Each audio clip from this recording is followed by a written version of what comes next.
आज हम बात कर रहे हैं जावेद अख्तर साहब के साथ, जिनके बारे में एक किताब भी आई है, जादूनामा।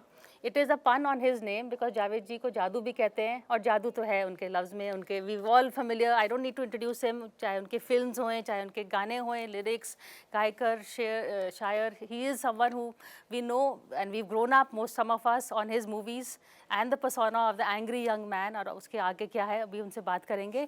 और साथ में है हमारे साथ अरविंद मंदलोई, जिन्होंने ये किताब लिखी है।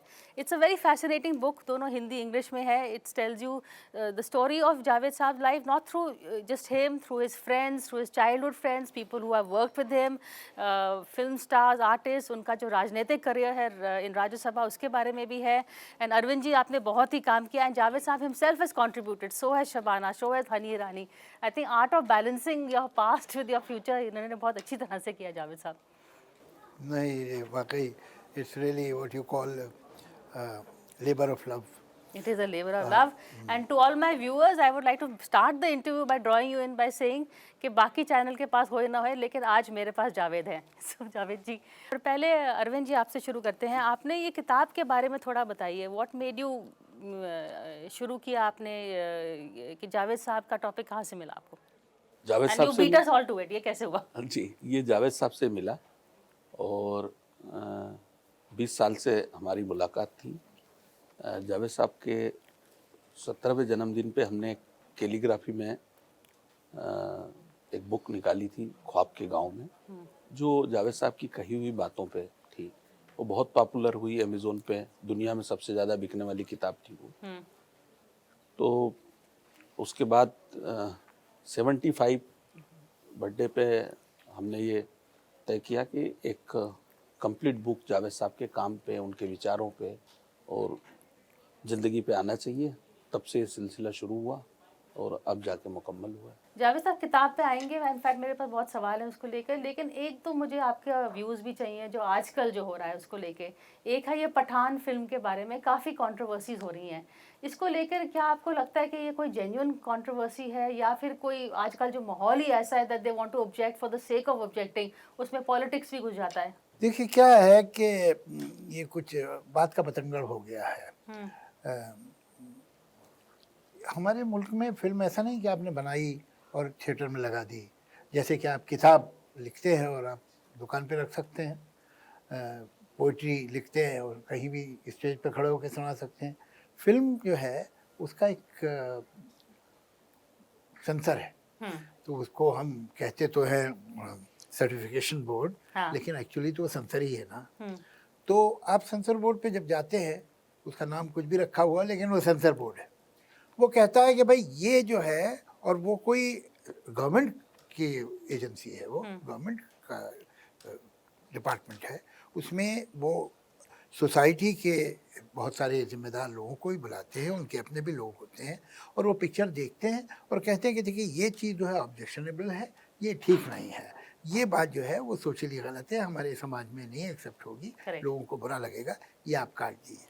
तो ये वो बताते हैं कि इसमें से क्या क्या निकाल दीजिए। प्रोड्यूसर उनसे बात भी करता है कि देखिए ये ज़रूरी इसलिए है उसमें। फिर जो भी होता है अल्टीमेटली जब सेंसर बोर्ड सेटिस्फाई हो जाता है कि अब ये पिक्चर पब्लिक में दिखाई जा सकती है, तो वो एक सर्टिफिकेट दे देता है। ये सर्टिफिकेट सरकार का दिया हुआ सर्टिफिकेट है, सेंट्रल गवर्नमेंट की एजेंसी है। लेकिन तो अगर इस सर्टिफिकेट को, और खैर अभी तो मुझे जहाँ तक मालूम है, पता नहीं है, मैं जाहिर है कि मैं उस यूनिट का हिस्सा नहीं हूँ तो मुझे डिटेल नहीं मालूम, लेकिन मेरा ख्याल है कि अभी तक उसका सर्टिफिकेशन हुआ नहीं है। वो ट्रेलर रिलीज हुआ था गाने का, ट्रेलर जो पर उसको लेके कंट्रोवर्सी, मतलब अब रंग कपड़े का पहना है तो अब रंग नहीं, मगर उसके ऊपर लोगों को हमारे सेंसर बोर्ड पे जो सर्टिफिकेशन का डिपार्टमेंट है, उस पर भरोसा होना चाहिए कि भाई वो लोग ऐसे कोई नादान लोग थोड़ी है कि आप ऐसी चीज़ पास कर देंगे जो कि ठीक नहीं है, तो वो उसको ठीक करेंगे,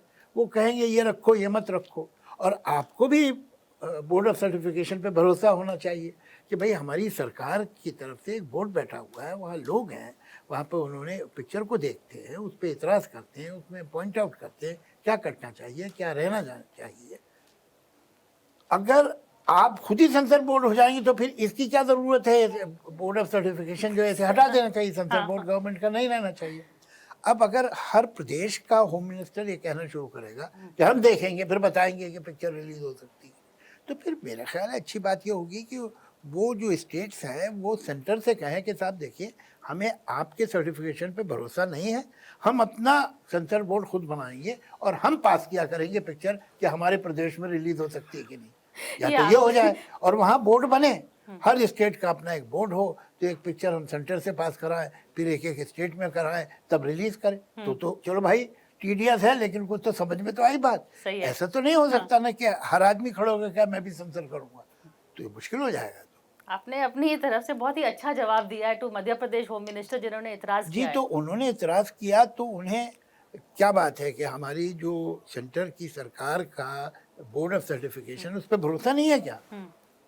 उसने तो अभी नहीं देखी है, उसने तो अभी सर्टिफिकेट नहीं दिया, तो आप वेट कीजिए और उसके बाद भी अगर हो तो आप सेंटर से शिकायत कीजिए कि आपने क्या पास किया है। करेक्ट, हाँ। उसमें फिर प्रोड्यूसर से शिकायत खत्म हो गई, वो तो जिसने पास किया है वो जिम्मेदार है ना, उससे बात कीजिए आप। सही बोल रहे हैं आप, लेकिन एक थोड़ा सा पॉलिटिक्स तो आ ही गया है, या आजकल का माहौल ऐसा है, आपको लगता है कि हर फिल्म जो होलीगनिज्म हो गया ना, ये तो कोई बात नहीं है कि आप एक मॉल में घुस के पोस्टर्स को तोड़ रहे हैं, उस पर रातें मार रहे हैं, और कहाँ किसी छोटी मोटी बस्ती में नहीं, अहमदाबाद में गुजरात का जो सेंटर है वहाँ पर आप ये कर रहे हैं, तो ये तो लॉ एंड ऑर्डर की कमी का पता लगता है। इससे बाकी बातें तो बाद में होंगी कि इस तरह से लोग करके आराम से घूम सकते हैं।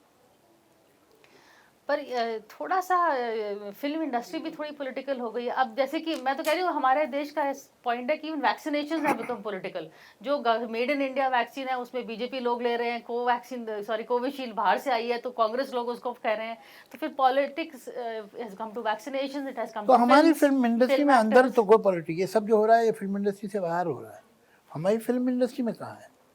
नहीं, आपने कहा है किताब में कि सोसाइटीज इन्फ्लुएंस करती है फिल्म्स को, आपका एक हाँ, मगर शुक्र है कि अभी तक हमारी फिल्म इतनी इन्फ्लुएंस नहीं हुई। हमारी फिल्म इंडस्ट्री में ये बल्कि बहुत से लोग हैं, अलग अलग पार्टीज़ के मेंबर्स भी हैं, और क्यों नहीं होंगे, डेमोक्रेटिक कंट्री के वो सिटीजन्स हैं, उन्हें राइट है किसी भी पार्टी में होने का, लेकिन ये कि जब वो काम करते हैं और जब वो फिल्म बनाते हैं तो उनका क्राइटेरिया ये नहीं होता कि कौन किस पार्टी का है या कौन किस धर्म का है, कौन किस वर्ग का है, कौन किस स्टेट का है, कौन कौन सी भाषा बोलता है, नहीं है। उनका सिर्फ ये है क्राइटेरिया कि ये इस काम के लिए कॉम्पिटेंट है या नहीं है, ये इस पिक्चर के चलने में मदद कर सकेगा कि नहीं, बस। तो हमारा देखिए क्या होता है कि कोई भी लोग जो अपने कॉज से सिंसियर हो वो कम्युनल नहीं हो सकते। अगर हमको सुपर हिट फिल्म बनानी है तो हम ये अफोर्ड ही नहीं कर सकते कम्युनल होना, हम तो उसे लेंगे जो पिक्चर हमारी चलवा सके। उसी तरह से अगर हमें अपना देश चलाना है और सुपर हिट बनाना है तो हम कम्युनल नहीं हो सकते। अगर कम्युनल है आदमी तो इसके मतलब उसको देश को सुपर हिट बनाने का ख्याल नहीं है।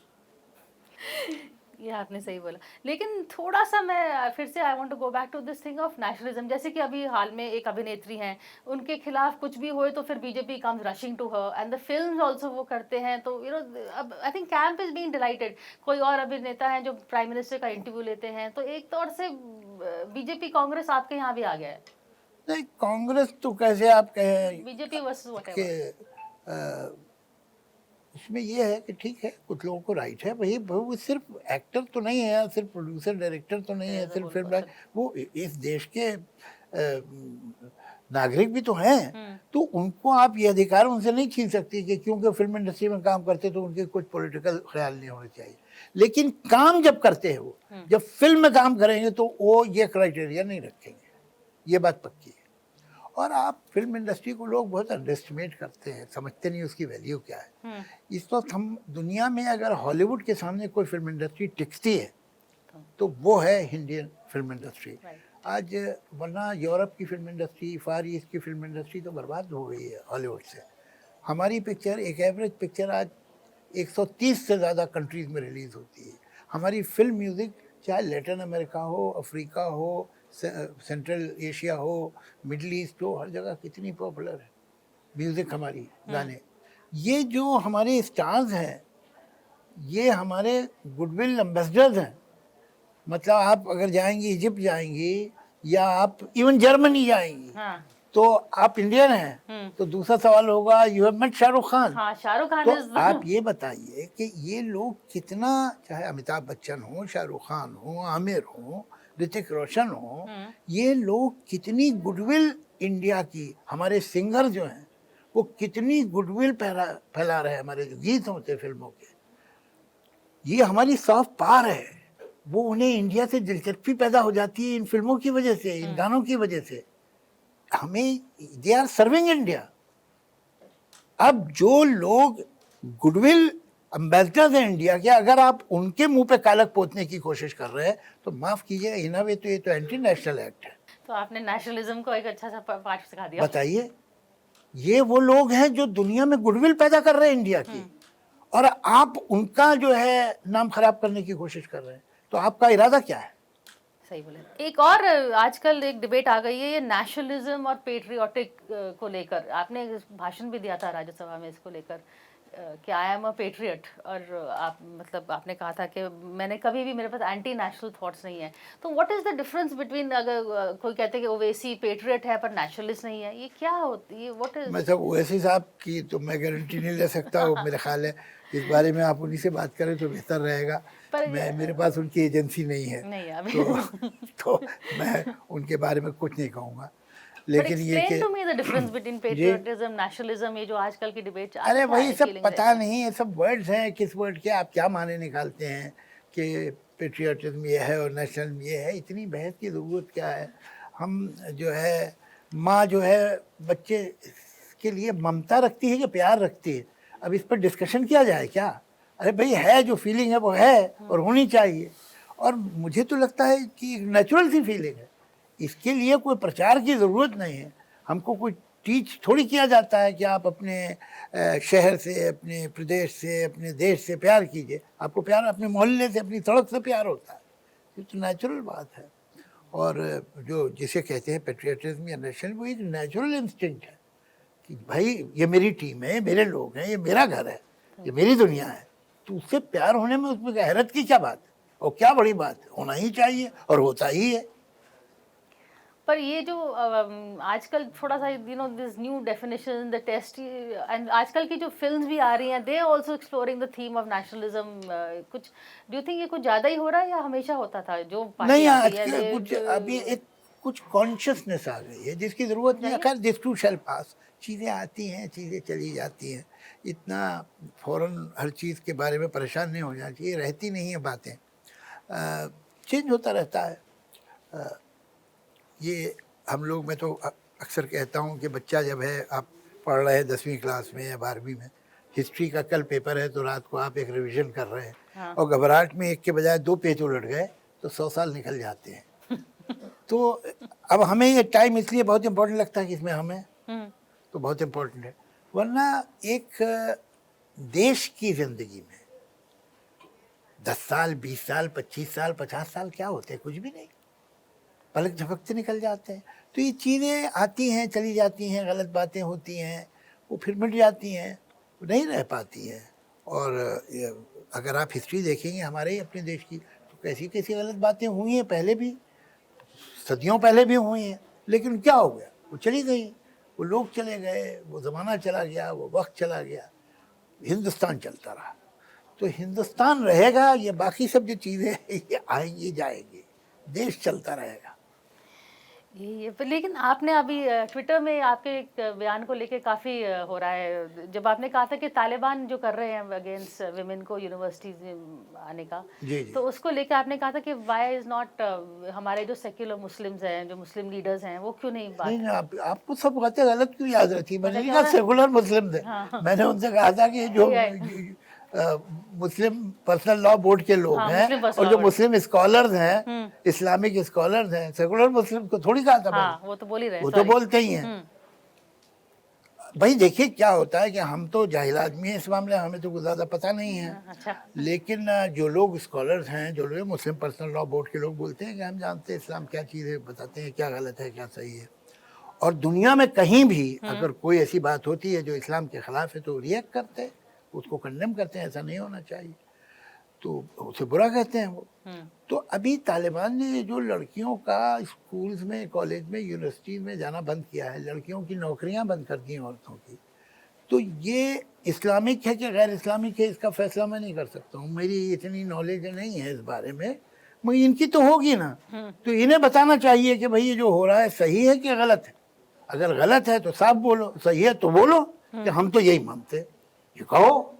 और अगर ये गलत है तो कहो हम इसे कंडेम करते हैं, ये लोग हमारे धर्म के नाम पे क्या उल्टी सीधी काम कर रहे हैं, हम इन्हें कंडेम करते हैं, ऐसा कहो।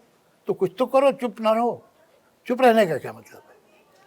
इनफैक्ट जावेद साहब, आप यू स्पीक अगेंस्ट रेडिकल इस्लाम के भी, और फिर आरएसएस के जो आई थिंक जो बिल्कुल रेडिकल पोजीशंस हैं उसके आप खिलाफ हैं। हाँ बिल्कुल। पर आपका टैग लग गया कि आप प्राइम मिनिस्टर मोदी के खिलाफ हैं, बीजेपी के खिलाफ हैं। मैंने तो आज तक एक वर्ड नहीं ऐसा कोई कहा जिसके बारे में ये कहें। और अगर खिलाफ है, उन्होंने मेरा क्या बिगाड़ा, मैं उनके खिलाफ क्यों? हो सकता है कि कुछ ऐसी विचार हों, ऐसे पॉइंट ऑफ व्यू हों जो उनकी पार्टी के हैं और मैं उसे नहीं मानता। तो बहुत सारे विचार और भी बहुत सी पार्टीज के जो मैं नहीं मानता हूँ, तो उसमें क्या हुआ? तो उसमें कौन सी बड़ी बात है? मतलब आपको एक जनतंत्र में ये अधिकार तो है ना कि आप अपनी सोच रखें, अपने विचार रखें। सो मेरे हैं। आपने स्पीच भी दी थी राज्यसभा में कि अगर स्पेस नहीं है डेमोक्रेसी में सोचने का और अपनी व्यूज को एक्सप्रेस करने का, तो फिर then it is not a democracy. सही, आप ही के वर्ड से, जो थोड़ा मैं मिसकोट कर रही हूँ, बट थॉट्स आप ही के हैं। Tells you about your journey, और जावेद साहब की जर्नी आपने बड़ी अच्छी तरह से लिखी है। पर शुरू में दिस एंग्री यंग मैन का पर्सोना, अमिताभ बच्चन का, दीवार के डायलॉग्स, उसके दीवार के बारे में थोड़े से अगर बताइए। दैट फेमस डायलॉग, मेरे पास माँ है। देखिए, दीवार मेरी कोई अकेले की लिखी हुई तो है नहीं, सलीम साहब साहब मैंने मिलकर लिखी थी। एक्चुअली तो इस कहानी का आइडिया जो है वो सलीम साहब का है, स्टोरी लाइन। उसके बाद स्क्रीन प्ले हम लोगों ने बैठ के साथ में बनाया, डिटेल कैरेक्टर्स की वगैरह वगैरह वो साथ में की, फिर डायलॉग मेरे थे। ये सीन जो था बड़ा इम्पोर्टेंट सीन था, जहाँ ये दोनों पुल के पास, जिस पुल के नीचे इन्होंने बचपन गुजारा, वहाँ मिल रहे हैं दोबारा। तो जब मैं उस सीन के बारे में सोचा था तो पहली बात जो मेरे ध्यान में आई वो आखिरी बात थी। ये डायलॉग कि मेरे पास माँ है, वो कहेगा कि जब ये कहेगा तुम्हारे पास क्या है, मेरे पास तो सब कुछ है, आज तुम्हारे पास क्या? तो वो कहता है कि मेरे पास। मुझे ये सीन यहाँ तक लाना था डायलॉग में। तो मैंने सीन जब शुरू किया तो इस नियत से किया कि चलते चलते ये यहाँ तक पहुँचे। अब देखिए, इसका भी जैसे म्यूजिक में एक ऑर्केस्ट्राइजेशन होता है, उसी तरह से डायलॉग का भी अपना एक ऑर्केस्ट्रा होता है, उसका एक पूरा अरेंजमेंट है, उसके अंदर एक ट्यून होती है। अब है क्या कि इससे पहले जो डायलॉग है मेरे पास माँ है, वो लंबा डायलॉग है। अमिताभ बच्चन का जो डायलॉग वो एक लंबा डायलॉग। तो एक आदमी 1 point, 2 point, 3 point, 4 point, 5 point बोला, एक पॉज और फिर एक जुमला बोला, तो वो हाईलाइट हो जाता है। अगर उसने भी सिर्फ एक जुमला बोला होता तो ये जुमला इतना इम्पोर्टेंट नहीं हो पाता। करेक्ट। तो उसको क्रेसेंडो पे हाँ, क्रेसेंडो पे ला के एक चीज आ गई। और यहाँ उसने 4 जुमले अगर बोल दिए होते कैरेक्टर ने, मेरे पास माँ है इसलिए कि मुझे सब बकवास हो जाती है। करेक्ट। वो इतना काफी है। तो यहाँ एक डायलॉग जो था वो जो फोकस में आया और हाईलाइट हुआ, वो उस कॉन्वर्सेशन उसका भी हिस्सा है जो अमिताभ बच्चन ने बोला। अमिताभ बच्चन ने उसको वो जगह दी, जैसे बॉल उछाली की या मारो, तो वो बॉल उछाल के दी हिट करने के लिए। इनफैक्ट किताब ने, अरविंद जी ने बहुत अच्छा लिखा था कि शोले की एनिवर्सरी में आई थिंक बीबीसी ने एक सर्वे किया था कि सबसे अच्छा डायलॉग उनको क्या लगा। लोगों को लगा जो अमिताभ बच्चन जी हेमा मालिनी से कहते हैं कि आप बताइए आपका तेरा नाम क्या है बसंती। पर अरविंद जी, आपको कौन से डायलॉग पसंद आए जावेद जी के, फेवरेट डायलॉग? देखिए, जावेद साहब ने जितने भी डायलॉग लिखे हैं वो बोलचाल की भाषा में हैं, लोक मुहावरे बन चुके हैं। जैसे अगर कोई आदमी किसी की पीठ पीछे शिकायत करे तो लोग कहते हैं हरिराम नाई है। अब ये बताना नहीं पड़ता है, सिर्फ इतना ही कहता है आदमी कि यार ये हरिराम नाई है, वो लोग समझ जाते हैं। क्या है? तो इस तरह की बहुत सारी चीजें हैं जो मुझे बहुत पसंद है, जिनका हमने इसमें जिक्र किया है।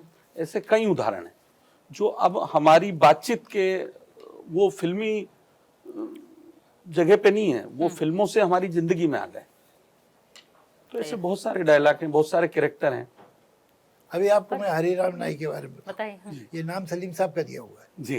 क्या है कि उन्होंने कहा कि हम इंदौर में हम जहाँ रहते तो हमारे बाल काटने आता था, सब बच्चों के, हमारे घर के भाइयों के बाल काटता था, उसका नाम हरिराम नाई था। तो हमने कहा ठीक है, पहले वही रख दो। तो ये हरिराम नाई जो है इंदौर से आया। लेकिन थैंक यू, आप दोनों आए, बातचीत करी। अरविंद जी ने 4 साल लगाए हैं इस किताब के लिए, but and of course it is Javed, story of Javed ji lifetime achievements. लेकिन हमको भी it's a book that one must keep and have, so I really enjoy reading it. Thank you so much, आप आए। Thank you so much.